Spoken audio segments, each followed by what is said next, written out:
I have a Metabones EF to micro four thirds XL 0.64x Gen 1 Speed Booster.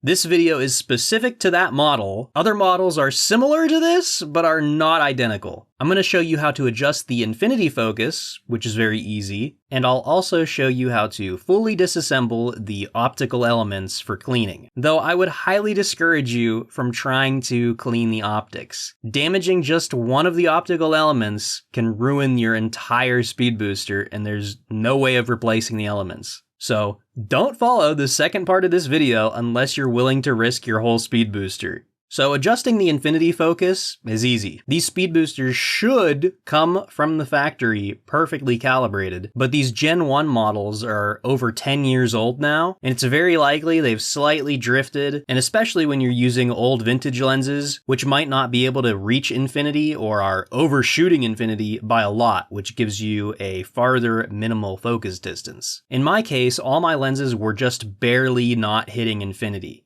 So to adjust this, you first need to loosen a screw. To find the screw on this model, place the speed booster face down with the side that goes into the camera facing up, and orient it so the tripod mount is at the 12 o'clock position. Now on the right side, there's two screws. One's a Phillips and one's a flathead.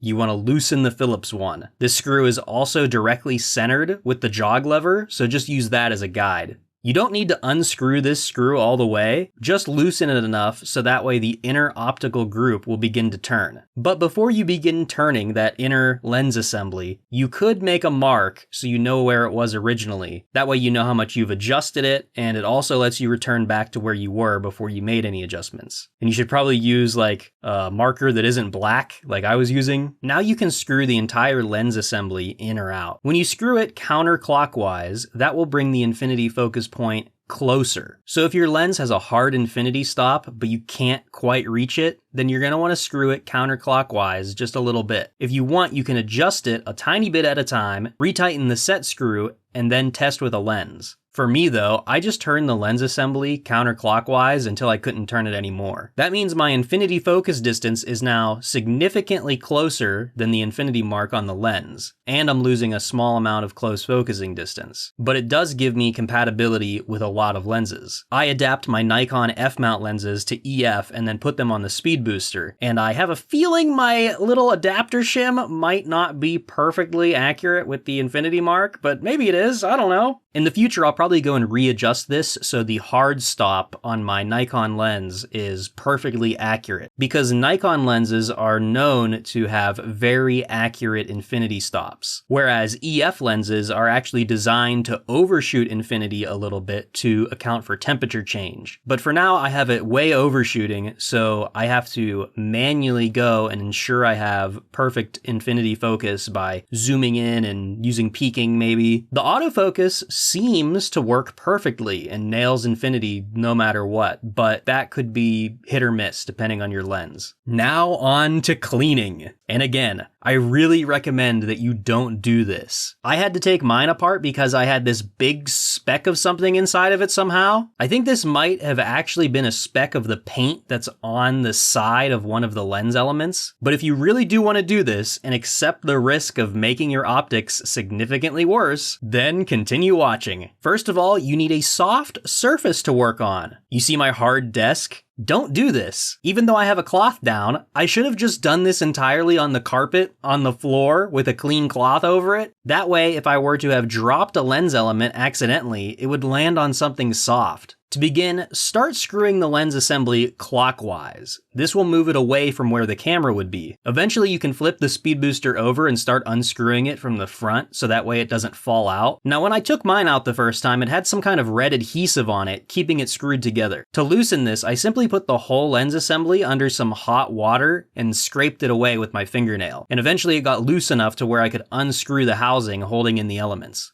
Be careful when you open the housing because you don't want the lens elements to fall out. There'll be 4 pieces in total, one of which is the frontmost glass element that is permanently attached to the front part of the housing. This part is actually the most difficult to clean because liquids like to sit inside of the edge and it's like impossible to get a cloth in there. But that front element is then followed by the large spherical element, then the element with the dark outer coating, and finally the last lens, which will come out of the rear part of the housing. Pay attention to the orientation of this last one because this is the only one that you might accidentally put in backwards. The flatter side goes towards where the camera would be. So with all the lens elements out, you can begin to clean them, and this is where things get confusing. Cleaning the outside of a camera lens is one thing, but the internal elements are a lot more difficult to clean. So initially I attempted to use soapy water followed by a sink rinse and then a distilled water rinse with a fresh microfiber cloth to clean it all off. Unfortunately, this brand new, fresh out of the vacuum sealed packaging K&F Concept microfiber cloth still shed a bunch of tiny fibers onto all my lens elements. The next thing I tried was distilled water with a few drops of photo flow, and I force dried it using one of those air blower bulb things.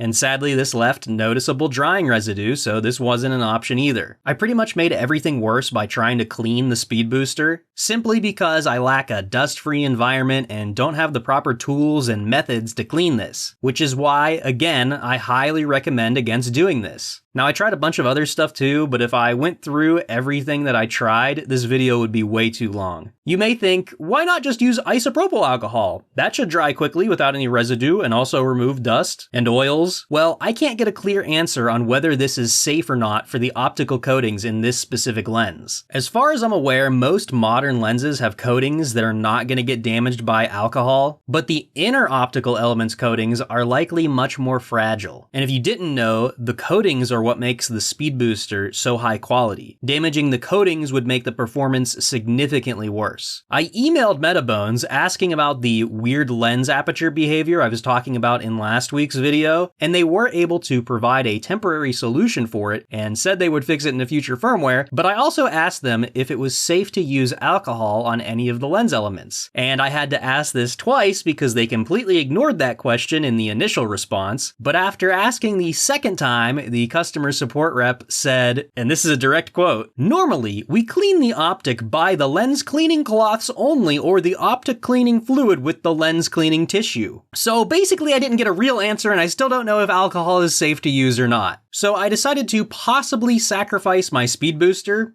except I didn't. So I tried to clean the frontmost element by washing it with soapy water, followed by a distilled water rinse, and then I dunked it in 91% isopropyl alcohol. Then I force air dried it with the blower bulb thing. This didn't cause any noticeable damage to the coatings, but it still left 1,000 tiny little particles of liquid on the glass. I guess my really old bottle of alcohol just isn't pure enough anymore, because it just won't evaporate off without leaving residue or these tiny little particles. From what I can tell, the coatings on this specific piece are fine, but I'm just not going to bother trying it on the other elements. I just don't have pure enough alcohol on hand. Though if you do, this might be an acceptable cleaning method if you're willing to risk the coatings. I would just definitely recommend against rubbing the optics with anything when in the alcohol to avoid any possible damage. So in the end, I accepted my defeat and I did another soapy water wash followed by a distilled water rinse. And now since I had the alcohol out already, I decided to rub some on my fingers and let it dry a bit before I picked up any of the elements. The alcohol will get rid of my finger oils for a little bit, making it a lot safer to handle the glass. This time I dried the lenses off with a different microfiber cloth that I had just recently washed. It still left particles, but it's pretty much the best that I can do. Trying to blow off the excess particles with the blower bulb didn't really help much, and I don't really think it matters too much, because if you look at the bokeh, I can hardly see anything now. There are some little specks, but it's pretty clean to me. Anyway, reassemble the lens by stacking all of the elements on top of each other, and then they'll be aligned when you place the rear housing over them. Screw that back together, then screw the lens assembly back into the speed booster's body, and figure out your infinity focus as I explained earlier in the video. If you can think of better ways of cleaning optics, make sure you leave a comment below.